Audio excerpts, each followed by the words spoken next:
Hello students, हमारे channel में आपका बहुत स्वागत है। उम्मीद है आप सभी अच्छे से पढ़ाई कर रहे होंगे।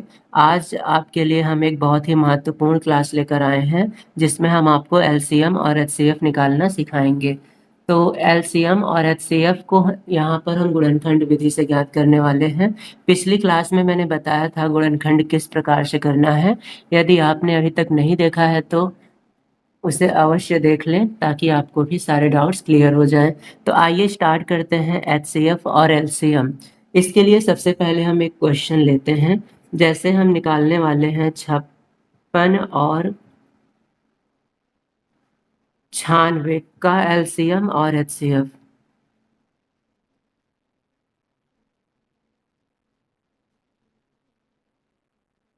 छप्पन और 96 का एलसीएम और एचसीएफ हमें निकालना है। तो इसके लिए सबसे पहले हम 56 और 96 का करेंगे गुणनखंड। तो हम सबसे पहले करते हैं 56 का गुणनखंड। 2 से भाग करेंगे। 2 दूनी 4, 2 अट्ठे 16, 2 एकम 2, 2 चौक 8, 2 सते 14 और 7 एकम 7। गुणनखंड करने के लिए हमें अभाज्य संख्याओं से ही भाग करना है। तो सबसे पहले हमने 2 से भाग किया और फिर 7 से। अब देखते हैं 96 का भाग किससे होगा। सम संख्या है तो 2 से भाग हो जाएगा।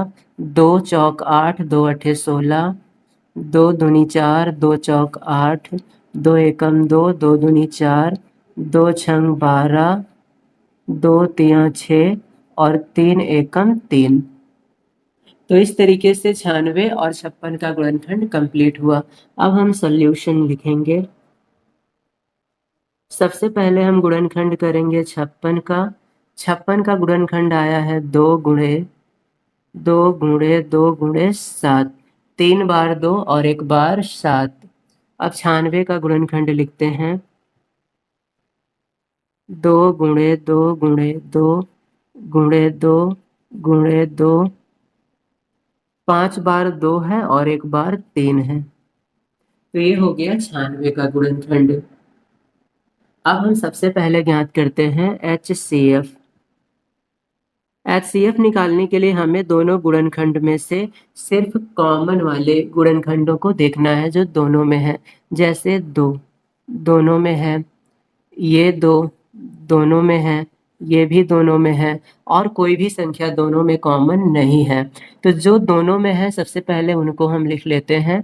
ये 2 दोनों में है तो 1 बार लिखेंगे 2। इन दोनों में से किसी एक को लिखेंगे और इन दोनों में से किसी एक को लिखेंगे और इनका कर देंगे गुणा। 2 दूनी 4 दूनी 8। तो ये हो गया एचसीएफ। तो एचसीएफ के लिए हमें सिर्फ कॉमन फैक्टर्स देखने पड़ते हैं। अब हम बात करते हैं एलसीएम की। एलसीएम के लिए हमें क्या करना है, सब इसी बेस से हम बताएंगे। सबसे पहले हमने जिन जिन के फैक्टर बनाए हैं उनमें से एक एक को नोट कर लेंगे। तो इनमें से किसी एक को नोट कर लेंगे, इनमें से किसी एक को नोट करेंगे, इनमें से किसी एक को नोट करेंगे। अब जिनका पेयर नहीं बना है, जो दोनों में नहीं है, उनको भी नोट कर लेंगे। तो 2 2 3 7 इन सबको हम लिख लेते हैं। तो इस तरीके से हमने एलसीएम में कॉमन वाले फैक्टर में से एक को लिखा है और जो कॉमन नहीं बने हैं उनको एक ही स्थान से लिखा है। या फिर इसे दूसरी तरह से समझ सकते हैं। जैसे मान लेते हैं कि 2 का गुणनखंड 96 में भी है और 2 का गुणनखंड 56 में भी है। तो 2 के गुणनखंड जहाँ ज़्यादा है वहाँ से नोट कर लें 2 को। तो 2 का गुणनखंड 96 में ज़्यादा है, इसलिए 2 को हम 96 से लिखेंगे। 2 को 5 बार हमने लिख लिया। अब 3 सिर्फ 96 में है तो यहाँ ज़्यादा है, यहाँ से लिखेंगे। और 7 सिर्फ 56 में है, उसे भी लिख लेंगे। तो जिस संख्या का गुणनखंड जिस नंबर में ज़्यादा हो वहाँ से उसे नोट किया जाएगा। अब इसका हम कर देते हैं गुणा। 2 दूनी 4, 4 दूनी 8, 8 दूनी 16, 16 दूनी 32, 32 और तिया हो जाएगा 96। 96 में हम गुणा करेंगे 7 से। तो ये हो जाएगा 7 छंग 42, 2 हासिल 4, 7 9 63 और 4 67, 672। अब यहाँ पर ध्यान देने वाली बात यह है कि 56 और 96 का एचसीएफ 56 और 96 का आया है 8। एलसीएम 56 और 96 का आया है 672। अब ध्यान दें, जो एचसीएफ होता है वो एक ऐसी संख्या होती है जिससे हम इन दोनों को भाग कर सकते हैं। इस क्वेश्चन में एचसीएफ 8 आया है, तो 8 से हम 56 और 96 दोनों को भाग कर सकते हैं। 8 सते 56 और 12 अट्ठे 96। परंतु एचसीएफ एक ऐसी संख्या होती है जिसको इन दोनों से भाग कर सकते हैं। 672 को हम 56 और 96 दोनों से भाग कर सकते हैं। तो एचसीएफ दी गई संख्याओं को विभाजित करता है और एलसीएम दी गई संख्याओं से विभाजित होता है। एचसीएफ से भाग कर सकते हैं और एलसीएम को भाग कर सकते हैं इनसे। ये अंतर ध्यान रखेंगे। अब हम देखते हैं अब हम तीन संख्याओं का एचसीएफ और एलसीएम निकालते हैं, जैसे 144, 208 और 368। ये तीन संख्याएं हैं जिनका हमें एचसीएफ और एलसीएम निकालना है। तो सबसे पहले हमें तीनों का गुणनखंड करना है। तो हम 144 का कर लेते हैं गुणनखंड। पहले 2 से भाग करेंगे, 2 सते 14, 2 दूनी 4, फिर 2 से 2 तिया 6, 2 छंग 12, फिर 2 से 2 एकम 2, 2 अठे 16, फिर 2 से 2 नौ 18। अब 3 से भाग होगा, 3 तिरिक 9, फिर 3 से 3 एकम 3। इसी तरीके से हम 208 का गुणनखंड कर लेते हैं।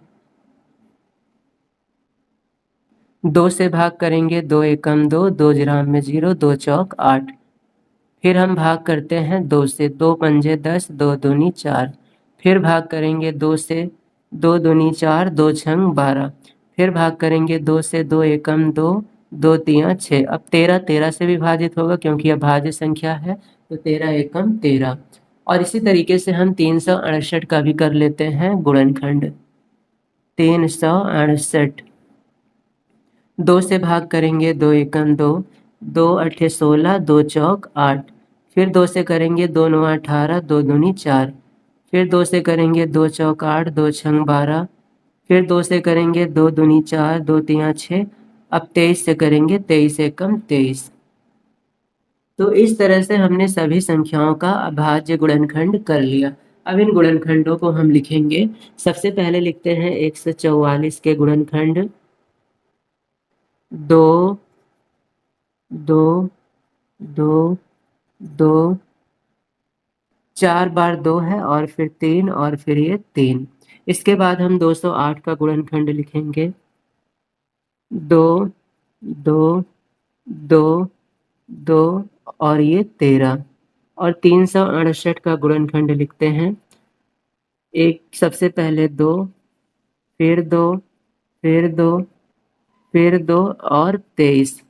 तो ये हो गया है तीनों संख्याओं के गुणनखंड। सबसे पहले हम ज्ञात करेंगे एचसीएफ।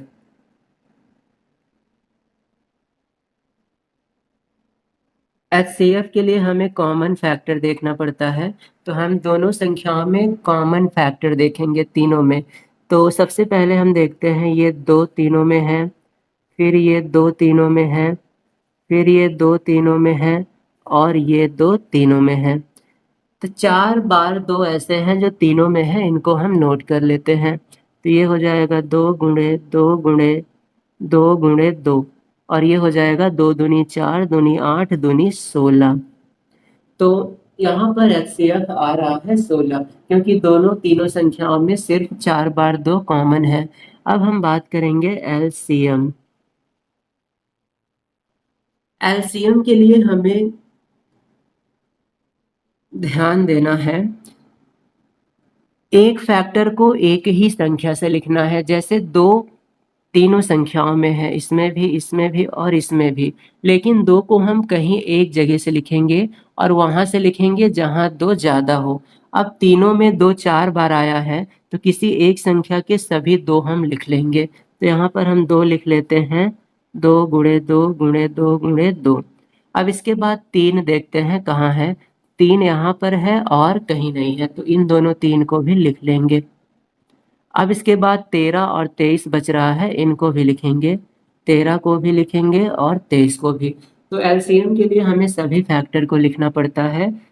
और उस संख्या से लिखेंगे जहां उस फैक्टर की संख्या ज़्यादा हो। अब इनका हमें गुणा करना है, तो ये 2 दूनी 4 दूनी 8 दूनी 16 और ये 3 त्रिक 9 और ये 13 और ये 23। 16 नवैया हो जाएगा 144 गुणे 13 गुणे 23। अब हमें गुणा करना है 13 से या 23 से, तो पहले हम 23 से कर देते हैं। 23 चौके 92, 2 हासिल 9, 23 चौके 92 और 9 हो जाएगा 101, 1 हासिल 10, 23 एकम 23 और 10 33 गुणे में 13। अब 13 से हम गुणा कर देते हैं। 13 दूनी 26 का 6 हासिल 2, 13 एकम 13 और 2 15, 5 हासिल 1, 13 तिया 39 1 40, 0 हासिल 4, 13 तिया 39 4 43। तो ये आया 43,056 एलसीएम। तो एलसीएम बड़ी से बड़ी संख्या होती है, जिन संख्याओं का एलसीएम हम निकालते हैं उनसे बड़ी होती है, और एचसीएफ उन संख्याओं के बराबर या फिर उनसे छोटी होती है। परंतु एलसीएम सबसे छोटी संख्या है जो इन तीनों संख्या से विभाजित हो जाएगी, और एचसीएफ वह बड़ी से बड़ी संख्या है जो इन तीनों को विभाजित करेगी। इस बात को भी ध्यान में रखेंगे। इसी के साथ हम एक और एग्जाम्पल देखते हैं ताकि अच्छे से समझ में। अब हम इन तीन संख्याओं का एचसीएफ और एलसीएम ज्ञात करेंगे। 186, 368 और 612।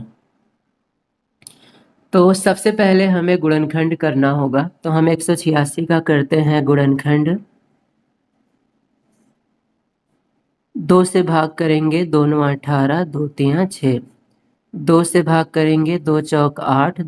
अब 2 से भाग नहीं होगा, तो अब हम 3 से भाग करेंगे, क्योंकि 93 9 3 12 3 से विभाजित है। 3 त्रिक 9, 3 एकम 3। अब 31 एक अभाज्य संख्या है, तो हम इसे 31 से विभाजित करेंगे। 31 एकम 31। इसके बाद हम गुणनखंड करते हैं 368 का। 2 से पहले करेंगे, 2 एकम 2, 1 बचा और 6, 2 अठे 16, 2 चौक 8। 186 हमने लिया था, अब 184 आ गया। फिर 2 से विभाजित करते हैं, 2 9 18, 2 दूनी 4। फिर 2 से विभाजित करेंगे, 2 चौक 8, 2 छंग 12। फिर 2 से 2 दूनी 4, 2 तिया 6। 23 एक अभाज्य संख्या है, तो 23 को 23 से भाग कर देंगे। 23 एकम 23। इसी तरीके से 612 का भी हम एचसी गुणनखंड कर लेते हैं। 2 से भाग करेंगे, 2 तिया 6, 0 लगाएंगे, 2 छंग 12। 2 तिया 6, 6 से भाग देने के बाद अब 1 आ रहा है। 1 का भाग नहीं होगा तो 0 लगा के 2 अंक कर लेंगे। अब 12 का भाग हो जाएगा, 2 छंग 12। फिर 2 से भाग करते हैं, 2 एकम 2, 1 और 0 10, 2 पंजे 10, 2 तिया 6। अब हम देखते हैं कि 153 किससे विभाजित है, तो अंकों को जोड़ेंगे। 3 5 8 और एक 9। 9 3 से विभाजित है, तो इसका भी भाग 3 से हो जाएगा। 3 पचे 15, 3 एकम 3। अब फिर से जोड़ते हैं, 5 और एक 6।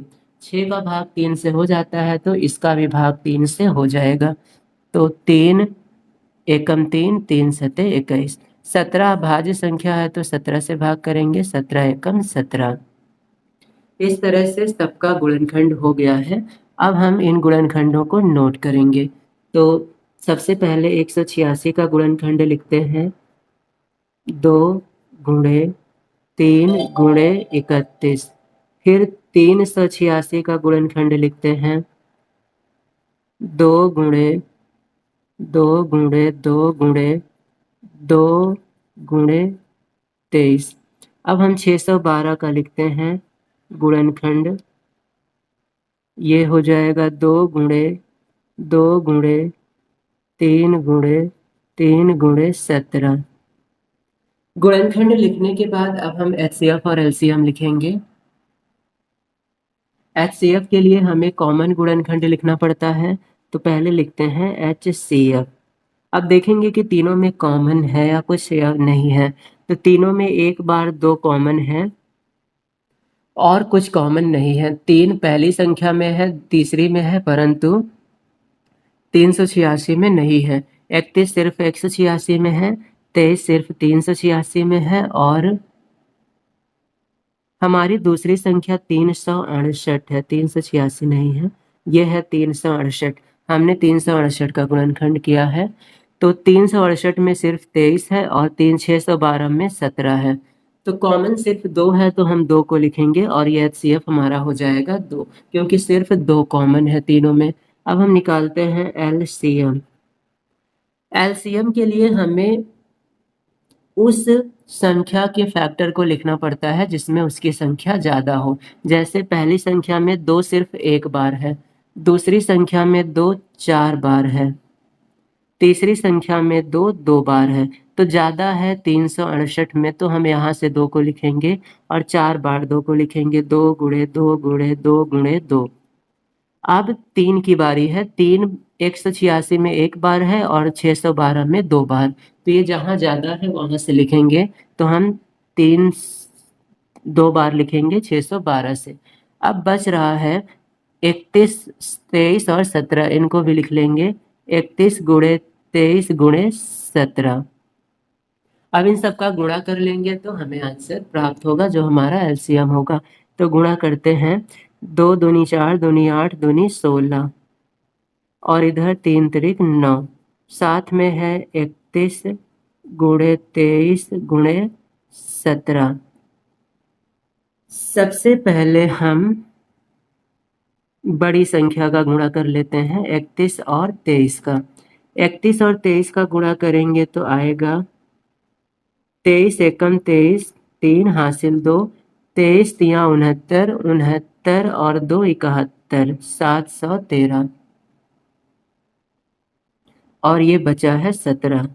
अब हम 17 से इन दोनों का गुणा कर देते हैं, तो हमें मिलेगा 16 गुणे 9 गुणे 17 तिया 51, 1 हासिल 5, 17 एकम 17, 5 22, 2 हासिल 2, 17 सत्ते 119, 119 और 2 121। अब हम इसमें गुणा करेंगे 9 और 16 का। तो ये है 121, 12,121 और गुणे 9। 9 एकम 9, 9 दूनी 18 का 8 हासिल 1, 9 एकम 9 1 10 का 0 हासिल 1, 9 दूनी 18 1 19 का 9 हासिल 1, 9 एकम 9 1 10। और इसमें गुणा हम कर देंगे 16 से। 16 9 144, 4 हासिल 14, 16 16 अट्ठे 128 और 128 में 14 जोड़ेंगे। 128 4 132, 132 10 142, 2 हासिल 14, 16